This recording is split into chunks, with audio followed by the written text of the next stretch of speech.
It's the ledger you found in the trash. A pitiful cabbage of white and yellow papers hanging from plastic board, barely held together by a metal clip. This sad display is made complete by the faint smell of urinal cleaner. There's a piece of toilet paper, or is it cleaning tissue? No, it's toilet paper, desperately sticking to the back of the blue plastic clipboard. It's a metaphor for you. Thank you, waterlogged ledger, for spelling it out for us. Below the pathetics, terror. Do not look into its blue heart. It's just toilet paper sticking to the back of the plastic clipboard. You can take it off if you want. Still wet, the toilet paper peels off the plastic easily.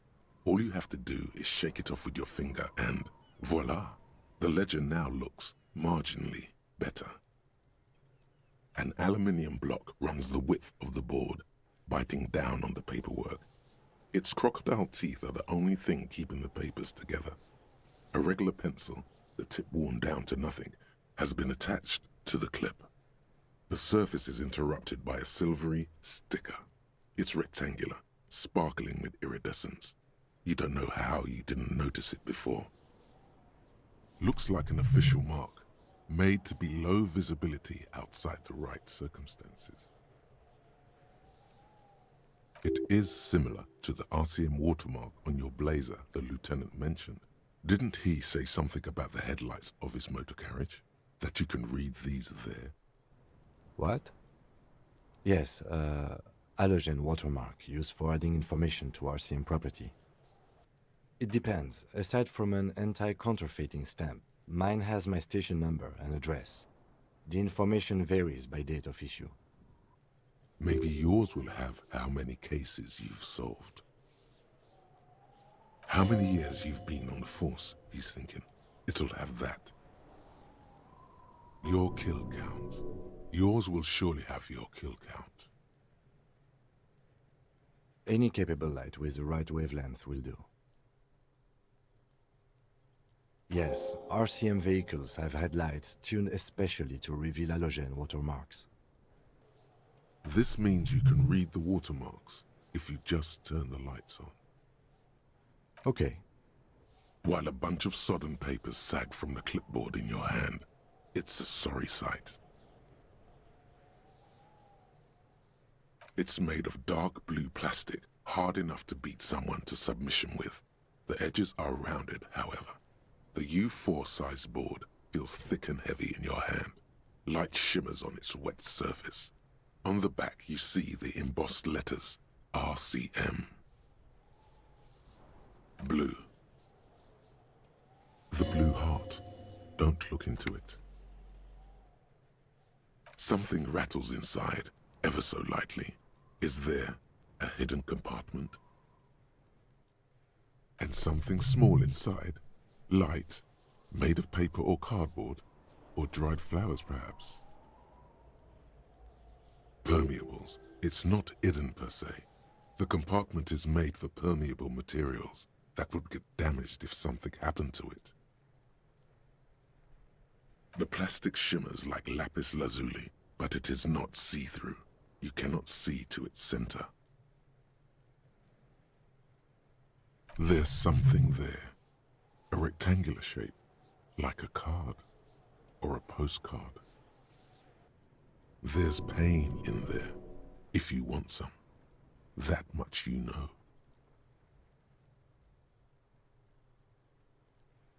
With your hands, U4-sized pages hang from the clip screwed to the top of the board. The two sides of the board appear slightly misaligned, like a drawer that's come off its slides. If you bend the plastic on your knee slowly, the slides snap back into place. It should be possible to just, you know. Without resistance or sound, the two panels move against each other. The compartment is now open. Two ticket stubs and a handmade postcard. Two octopuses are smiling, reaching their tentacles toward each other in the colored pencil drawings. The tickets permit access to the zoo in Revachol East. The aquarium costs extra. These let you go there too. The words just crossed your mind somehow. Who do you think? You. Thin wax paper has been glued to a piece of cardboard. Sounds like leaves rustling when you pick it up. You see violet flowers, floral patterns, patches of glue. It smells of chewing gum, apricot flavored. A touch of cinnamon, the end of summer. You think the label says tutti frutti. Familiar handwriting lines the inside of the card, looped, round letters in a woman's hand. A young woman in her 20s. There is care, effort, and a smile, you think, although that is not something you can read from someone's handwriting. Harry, it begins. You're already reading. I wanted to write you a letter so you can read it when you wake up. Maybe it will make you happy. Throw it away, please. A merciful wind blows in from the bay of Revachol, dusting the ground at your feet and raising newspapers far away. You feel the card slipping into it. Let go. Frisson covers your entire body, a feeling of cold, a persistent chill. Your hands shake, holding onto it. Every morning when I step out and you're asleep behind me, it says, I find a little piece of sadness in me. I carry it in my chest, down Voyager Road. Every step I take, it grows. By the time I reach the fuel station, it has filled me entirely. I step onto the light rail and look back. Sparks fall from the bow collector. I know it will be like this until late afternoon, when I get off the 42 and walk back to you. You. Every step I take will get lighter. It almost makes me run. Sometimes I do. I can't believe I met you. I can't believe the happiness I feel with you. You have a vast, vast soul, and I will always, always, always come back to it. Kisses, kisses, kisses. You feel the air sucked out of your lungs and the blood sucked out of your head. Everything around you gets dark. Small white dots appear. Sparks fall like snow from the bow collector. A streetcar distancing. You feel the ledger slip from your hand. No, hold on. To what? There's nothing. Detective, is everything all right?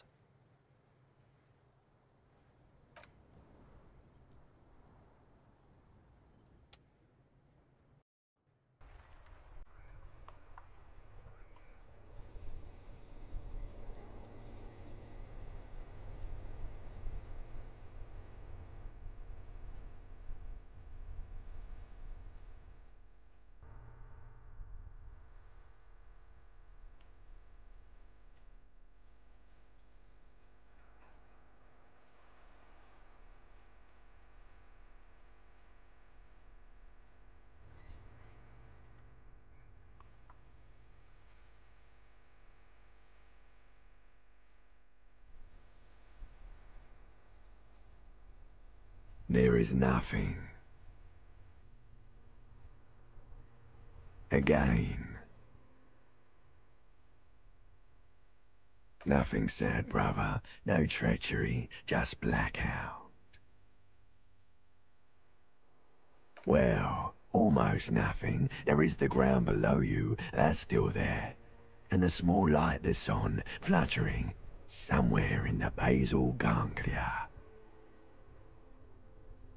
That's me. Blue eyes, that's me.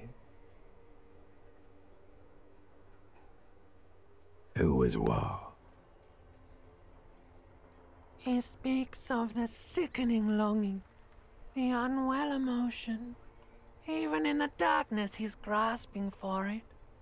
Still trying to hold on to the great sorrows slipping in the water. Slimy. Here in the paleo-mammalian cortex, we call it the shadow.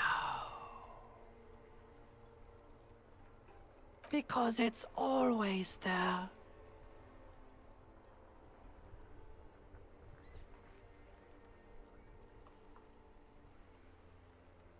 Tell him. Tell him. Ah, yes.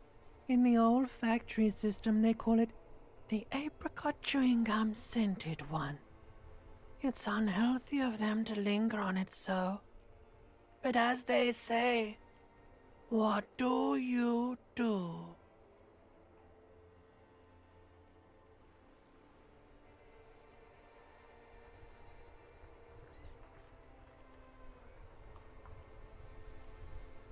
It didn't smell nice.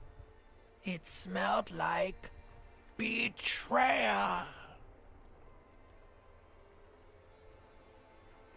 Bloated corpse of the past resurfacing. Don't prod at it. It will start moving again. There is no Voyager Road. There are no roads, no houses, no lights in the windows. It's all on pause. Your name is fuck all. It certainly ain't Harry. Your name is passed out on the ground, dragged around by one of the other evil apes. They're taking you somewhere. Yeah, man. What was that about? You think they would let you? Until you disintegrate into biomolecules? No. Someone is breathing on your face now, inspecting your pupils, stupid idiot. Yes, they're pouring something on you. It's in you. And It's delicious. Glowing lights on a dashboard emerge out of nothingness.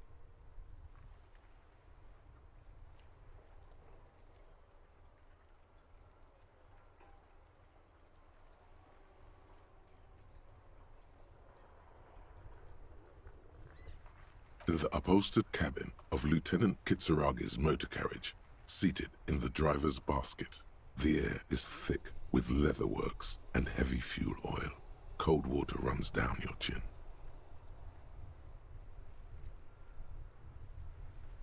Drink. Water. The water is cold, silvery, the stuff of life itself, as it pours down your parched throat. The pounding in your head recedes. The darkness parts.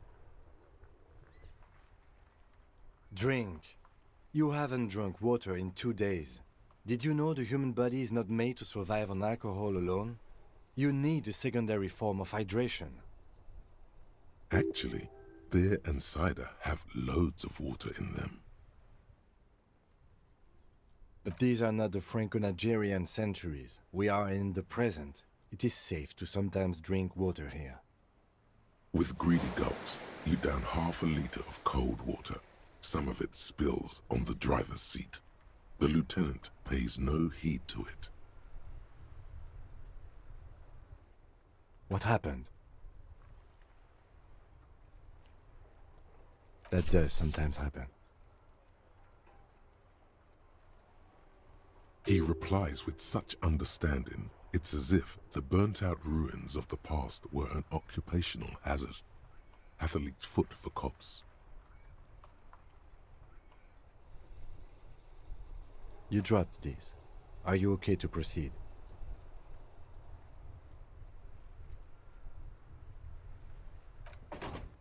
Good.